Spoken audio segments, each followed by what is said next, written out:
নমস্কাৰ সকলোকে স্বাগতম জনালো কেএসকে এডুকেয়াৰ চেনেলটোলৈ। আজি আমি পৰিৱেশ বিজ্ঞানৰ 20টা প্ৰশ্ন উত্তৰ আলোচনা কৰিম। গোটেইখিনি আপোনালোকে প্ৰেক্টিছ হিচাপে ল'ব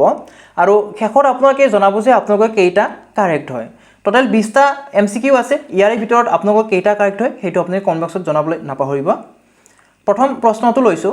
study the following statements about the jhum farming practised in Mizoram. মিজোৰামত প্ৰচলিত জুম কৃষিৰ বিষয়ে নিম্নলিখিত মন্তব্যবোৰ অধ্যয়ন কৰা। After cutting one crop the land is left as it is for some years. এটা শস্য কটাৰ পিছত মাটিখিনি কিছু বছৰৰ দৰে এৰি দিয়া হয়, মানে কিছু বছৰৰ বাবে এৰি দিয়া হয়। এইটো জুম খেতিৰ কাৰণে এইটো এটা সত্য ষ্টেটমেণ্ট হয়। সেই মাটিত গজি ওলোৱা বাঁহ বা অপতৃণবোৰ কটা হয় আৰু জ্বলাই দিয়া হয়, এইটো কাৰেক্ট হয়। জুম খেতিৰ ক্ষেত্ৰত কি কৰা হয়, যিবিলাক নেকি জংঘল থাকিব পাহাৰত, এনেদৰে যিবিলাক জংঘল থাকিব, যিবিলাক আমাৰ গছ বন থাকিব বা অপতৃণবোৰ থাকিব, সেইবোৰ কি কৰি দিয়া হয়, সেইবোৰ কাটি মেলি সেইবোৰ জ্বলাই দিয়া হয় আৰু সেই মাটিখিনি খেতি কৰা হয়। খেতিখিনি চপোৱাৰ পিছত, হাৰ্ভেষ্ট কৰাৰ পিছত সেইখিনি আকৌ কি কৰা হয়, এইখিনি উৰ্বৰতাটো বাঢ়িবৰ কাৰণে সেইখিনি আকৌ মানে মাটিখিনি একো নকৰাকৈ থৈ দিয়া হয়। মানে এই 1 নম্বৰ 2 নম্বৰ ষ্টেটমেণ্ট আমাৰ কাৰেক্ট হ'ল। বীজ ৰোপণ কৰাৰ আগতে মাটিখিনি গভীৰভাৱে হাল চলোৱা হয়। একেবাৰে গভীৰভাৱে হাল চলোৱা নহয়, ওপৰেহে হাল চলোৱা হয়, গতিকে এই ষ্টেটমেণ্টটো ইনকাৰেক্ট হ'ব। এখন খেতি পথাৰত 3 বা 4টা বিভিন্ন প্ৰকাৰ শস্য খেতি কৰা হয়, কৰিব পাৰে, গতিকে এইটো ষ্টেটমেণ্ট কাৰেক্ট বুলি ধৰি ল'ম আমি। কাৰণ যেতিয়া খেতি পথাৰত মানে ডাঙৰ এলেকাত যেতিয়া খেতি কৰা হ'ব, অবভিয়াছলি 3-4টা ভিন্ন প্ৰকাৰৰ খেতিটো কৰাই যাব। গতিকে আমাৰ কোনটো ইনকাৰেক্ট হৈছে, 3টো ইনকাৰেক্ট হৈছে, কাৰণ 3ৰ ক্ষেত্ৰত কি কৈছে যে গভীৰভাৱে হাল চলোৱাৰ কথা কৈছে, কিন্তু জুম খেতিৰ ক্ষেত্ৰত হাল চলোৱাটো ওপৰেহে কৰা হয়। গতিকে যিটো অপশ্যন আমাৰ 3 থাকিব সেইকেইটা আমাক কাট খাই যাব। এ নম্বৰ অপশ্যনত 3 আছে, এইটো নহ'ব। চি নম্বৰত 3 আছে, নহ'ব। ডি নম্বৰত 3 আছে, নহ'ব। গতিকে কোনটো কাৰেক্ট এনসাৰ হ'ব, অপশ্যন বি টো কাৰেক্ট এনসাৰ হ'ব। নেক্সট আছে, which of the following is incorrect about food chain. খাদ্য শৃংখলাৰ বিষয়ে নিম্নলিখিত কোনটো অশুদ্ধ। এতিয়া খাদ্য শৃংখলৰ কাৰণে আমাৰ কোনটো অশুদ্ধ হয় সেইটো আমি বাছি উলিয়াব লাগে। অপশ্যনকেইটাত কি কৈছে, খাদ্য শৃংখলাৰ শীৰ্ষত মাংসভোজী প্ৰাণী উপস্থিত থাকে, মানে মাংসভোজী প্ৰাণীবিলাক, এইটো আমাৰ কি হয়, খাদ্য পিৰামিডৰ ওপৰত কি থাকিব, আমাৰ ওপৰত মাংসভোজী প্ৰাণীবিলাক থাকিব, বা টাৰ্চিয়াৰী বুলিও কেতিয়াবা থাকিব পাৰে, গতিকে এইটো আমাৰ শুদ্ধ হয়, ওপৰত থাকে। খাদ্য শৃংখলাৰ তলত থকা তৃণভোজী প্ৰাণী, herbivores present at the bottom of the food chain. বটমত একেবাৰে এই তলত তৃণভোজী প্ৰাণীবিলাক থাকে নেকি, নাথাকে। এই তলত কোনবিলাক থাকে, উৎপাদকবিলাকহে থাকে, আমাৰ প্ৰডিউচাৰবিলাকহে থাকে, গতিকে এইটো ইনকাৰেক্ট হ'ব। এই ষ্টেটমেণ্টটো ইনকাৰেক্ট হয়, মানে আমাৰ উত্তৰটো অপশ্যন বি টো হ'ব। আমাৰ উত্তৰটো অপশ্যন বি টো হ'ব। নেক্সট আছে, the Patkai range makes the boundary between. Patkai ৰেঞ্জে দেশ আৰু দেশৰ মাজত সীমা গঠন কৰে। কাৰ মাজত সীমা গঠন কৰে, ইণ্ডিয়া আৰু ম্যানমাৰ। অপশ্যন এ টো কাৰেক্ট হ'ব। Next, in which year panchayati raj was formally introduced in Assam. ইয়াতে ফৰ্মেলিৰ কথা কৈছে, আনুষ্ঠানিকভাৱে প্ৰৱৰ্তন কৰাৰ কথা কৈছে, গতিকে যিকেইটা আমি অপশ্যন চাওঁ তাৰে ভিতৰত কোনটো কাৰেক্ট হ'ব, 1964টো কাৰেক্ট হ'ব, অপশ্যন ডি টো কাৰেক্ট হ'ব। ফৰ্মেলি বুলি কৈছে সেইটো চাব, ফৰ্মেলি প্ৰৱৰ্তন কৰা হৈছিলে বা ইন্ট্ৰডিউচ কৰা হৈছিলে 1964ত। খাদাৰ ইজ এনাডাৰ নেম অফ। খাদাৰ বা খাদৰ দেশৰ আন এটা নাম, কিহৰ আন এটা নাম হয়, কলা মাটি, পলসুৱা মাটি, বালি মাটি, ৰঙা মাটি, কোনটোৰ আন এটা নাম হয়, পলসুৱা মাটিৰ আন এটা নাম হয়, বা নতুন পলসুৱা বুলিও কোৱা হয় কেতিয়াবা, গতিকে অপশ্যন বি টো কাৰেক্ট হ'ব। ইয়াৰ পিছত আছে, the reason for the degradation of ground water level is. ভূ জলস্তৰ অৱনমনৰ কাৰণ হ'ল, degradation of ground water level, ইয়াৰ কাৰণটো লাগে। ডিফৰেষ্টেশ্যন, এইটো এটা কাৰণ হ'ব পাৰে। গ্ৰয়িং পপুলেশ্যন বা অভাৰ পপুলেশ্যন, বৰ্ধিত যিটো জনসংখ্যা হয়, এইটোতো মুখ্য কাৰণ হয়। এগ্ৰিকালচাৰেল ৱৰ্ক, কৃষিকাৰ্য, এইটো মুখ্য কাৰণ হয়, মেইন ৰিজন হয়, এই দুটা মেইন ৰিজন হয়। কিন্তু বনাঞ্চল ধ্বংসকৰণ মেইন ৰিজন নহয় যদিও এটা ৰিজন হয়, গতিকে আমাৰ অল অফ দ্য এবভ হ'ব, অপশ্যন ডি টো কাৰেক্ট হ'ব। কিতাপৰ পেজ এটা মই আপোনালোকক ইয়াতে দেখুৱাই দিছোঁ ইয়াতে কি দিছে জনসংখ্যা বৃদ্ধি উদ্যোগীকৰণ আৰু দ্ৰুত কৃষি কৰ্ম আদি ভূ জলস্তৰ অৱক্ষয়ৰ মুখ্য কাৰণ এটা মেইন যেটো ৰিজন হয় মেইন ৰিজন কি কৈছে ওভাৰ পপুলেশ্যন বা পপুলেশ্যন যেটো আমাৰ গ্ৰোথ হয় উদ্যোগীকৰণ আৰু দ্ৰুত কৃষি কৰ্ম যেটো এগ্ৰিকালচাৰেল যেটো বাঢ়ি গৈ আছে হেতুৰ কাৰণে কি হৈছে আমাৰ ভূ জলস্তৰ বিলাক অৱক্ষয় হৈছে ডিগ্ৰেড হৈছে বৰষুণৰ পৰিমাণ কমাটো অন্য এক কাৰণ বুলি কৈছে বনাঞ্চল ধ্বংসকৰণৰ বাবেও ভূ জলস্তৰ হ্ৰাস হ'ব পাৰে এটা বনাঞ্চল ধ্বংস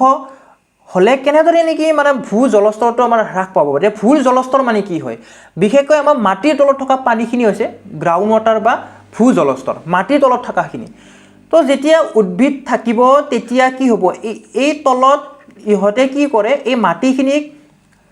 উদ্ভিদবিলাকে যদি শিপা থাকে নহয় সেই শিপাবিলাকে মাটিখিনি কি কৰে যে পানী খামুচি ধৰি ৰখাত সহায় কৰে বা পানী ধৰি ৰখাত সহায় কৰে যেতিয়া উদ্ভিদে নাথাকিব এইখিনিত কি হয় এইখিনি মাটিখিনিয়ে পানীখিনি ধৰি ৰাখিব নোৱাৰিব মানে এই ডাইৰেক্টলি পানীখিনি ডাইৰেক্টলি বৈ গৈ নদীতহে পৰিব এইখিনিত নাথাকিব গতিকে এইটো এটা কাৰণ হয় মুখ্য কাৰণ নহয় যদিও এটা কাৰণ হয় মুখ্য কাৰণ কোনকেইটা হৈছে জনসংখ্যা বৃদ্ধি উদ্যোগীকৰণ আৰু দ্ৰুত কৃষি কৰ্ম এতিয়া আহিছোঁ পৰৱৰ্তী প্ৰশ্নটোলৈ Dash is known as the lungs of the earth. Dash পৃথিৱীৰ হাওঁফাওঁ বুলি জনা যায় অৰণ্য জলাভূমি ঘাঁহনি both A and C A আৰু C দুইটাই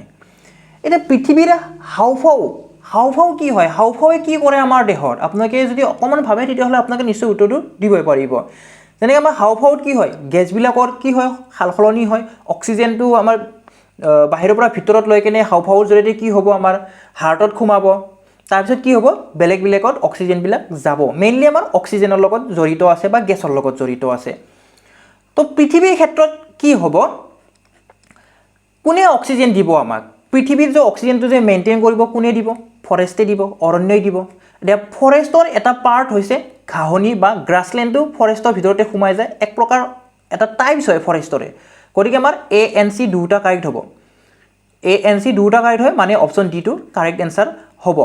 বাকি ওয়েটল্যান্ডৰ যদি কথা কওঁ ওয়েটল্যান্ডক বা জলাভূমিক কিডনি বুলি কোৱা হয় কিডনি অফ দা আৰ্থ বুলি কোৱা হয় জলাভূমিবিলাকক প্ৰকৃতিৰ বৃক্ষ বুলি কোৱা হয় বা কিডনি বুলি কোৱা হয় কিয় কোৱা হয় কাৰণ এইবিলাকে পানী ফিল্টাৰ কৰে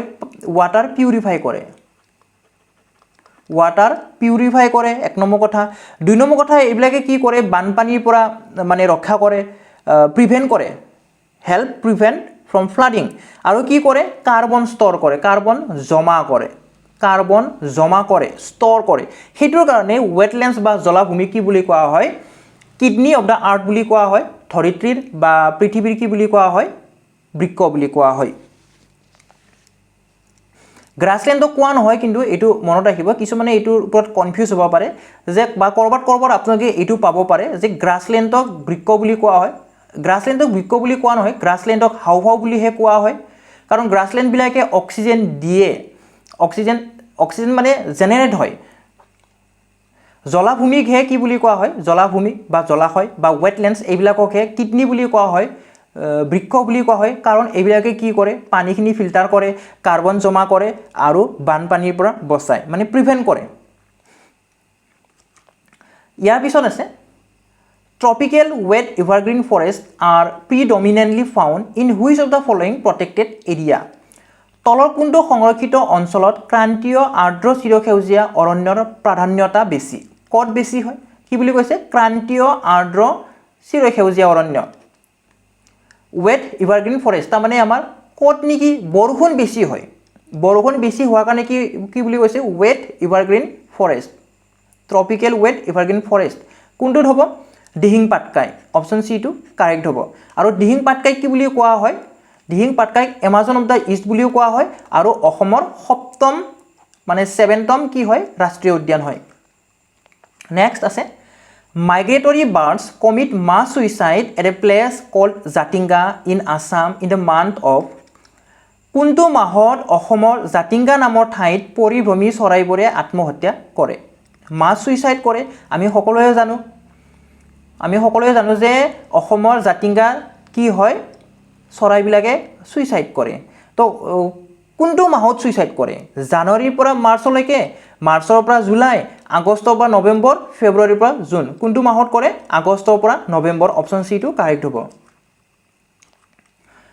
জাতিংগা ক'ত আছে হাফলং নৰ্থ কাছাৰ হিলছত আছে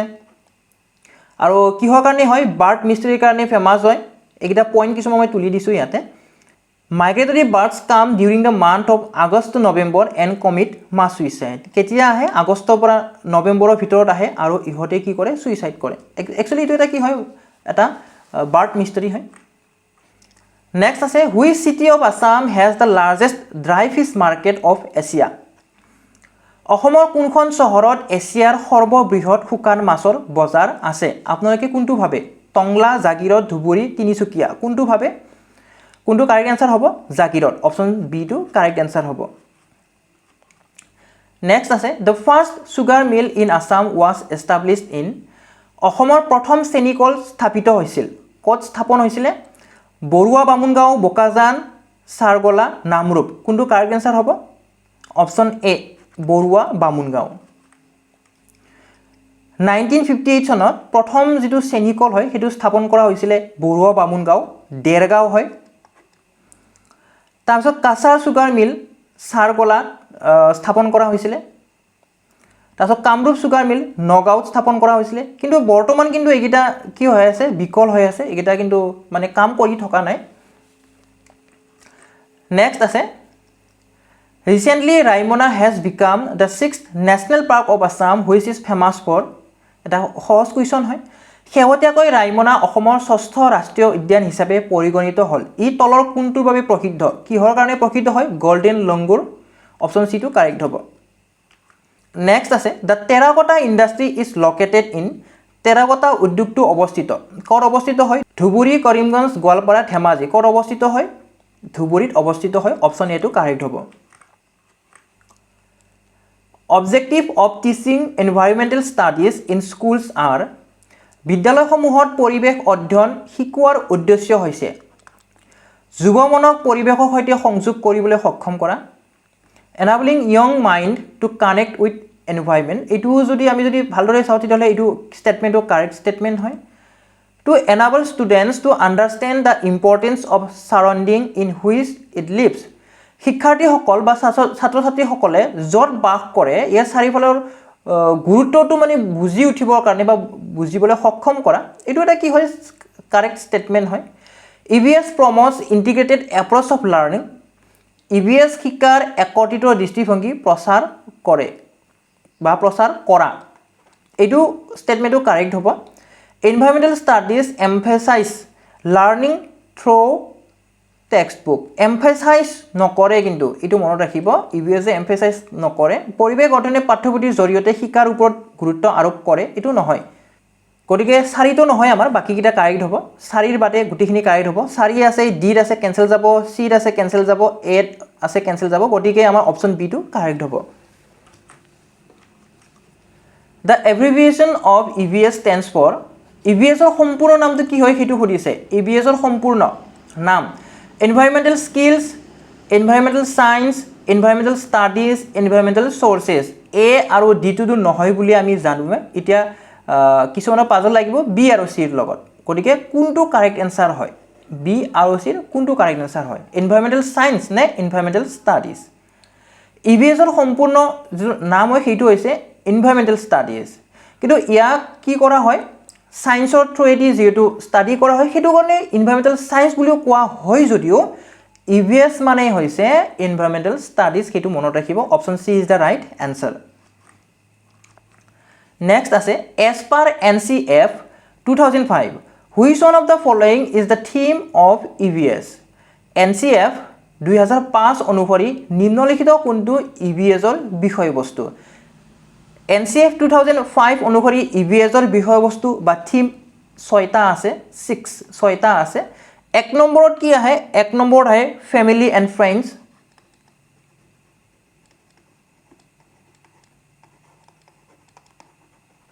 ফ্যামিলি এন্ড ফ্ৰেন্ডস যত নেকি এনিমেল প্লান্টস এই সকলোবিলাক ঘুমাই যায় দুই নম্বৰত আহে ফুড তিনি নম্বৰত আহে ওয়াটাৰ 4 নম্বৰত আহে shelter, 5 নম্বৰত আহে travel, আৰু 6 নম্বৰত আহে things we make and do. Things we make and do. আমি যিবোৰ কাৰ্য কৰোঁ বা পৌৰাণিক যিবিলাক নেকি বস্তুবিলাক আছে বা হিষ্টৰিকেল যিবিলাক মনুমেণ্টছ আছে সেইবিলাক আমাৰ ইয়াতে পৰি যাব 6 নম্বৰত পৰি যাব বাকি ৰিলেশ্যনবিলাক ফেমিলি এণ্ড ফ্ৰেণ্ডছ ইয়াতে পৰি যাব গতিকে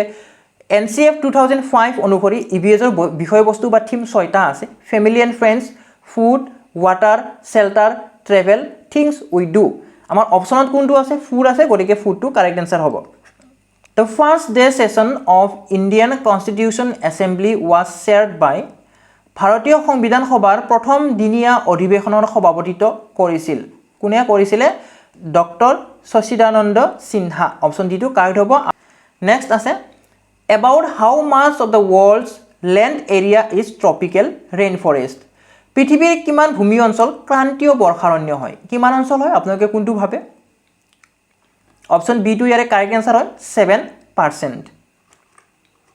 পাৰিবাৰ্ষিক ভাৰসাম্য বজাই ৰখাৰ বাবে নিম্নতম বন থাকিব লাগিব নিম্নতম বন থাকিব লাগিব এটা পাৰ্চেন্টেজত দিয়া আছে কেতিয়াবা পাৰ্চেন্টেজত দিয়া নাথাকিব পাৰে ভগ্নাংশটো দিয়া থাকিব পাৰে কেতিয়াবা ইকোলজিক্যাল ব্যালেন্স মেইনটেইন কৰিবৰ কাৰণে মিনিমাম ফৰেষ্ট থাকিব লাগিব 1/3 গতিকে 1/3 হলে আমাৰ নিয়াৰ এবাউট কিমান হ'ব 33% option C is the right answer এতিয়া আইছো অন্তিমটো প্ৰশ্নলৈ Sandalwood trees are mostly found in চন্দন গছবোৰ বেছিভাগ পোৱা যায় কোনটো কাৰেক্ট আনসাৰ হ'ব ট্ৰপিক্যাল এভাৰগ্ৰীন ফৰেষ্ট ট্ৰপিক্যাল মছ ডিসাইডাছ ফৰেষ্ট আলপাইন ফৰেষ্ট ট্ৰপিক্যাল থৰ্ন ফৰেষ্ট কোনটো কাৰেক্ট আনসাৰ হ'ব option D is the right answer ক্ৰান্তীয় কণ্টক অৰণ্য এই 20টাৰ ভিতৰত আপোনালোকৰ কেইটা কাৰেক্ট আনসাৰ হৈছে হেতু আপুনি কমেন্ট বক্সত জনাবলৈ নাপাহৰিব আজিৰ ভিডিওটো আমি ইমানতে সামৰি মাৰিম আপোনালোকে ভিডিওটো লাইক কৰিব বন্ধুবৰ্গৰ সৈতে শেয়াৰ কৰিব আৰু যদি আমাৰ চেনেলটো এতিয়ালৈকে সাবস্ক্ৰাইব কৰে সাবস্ক্ৰাইব কৰি ল'ব ভিডিওটো শেষলৈ চোৱাৰ বাবে ধন্যবাদ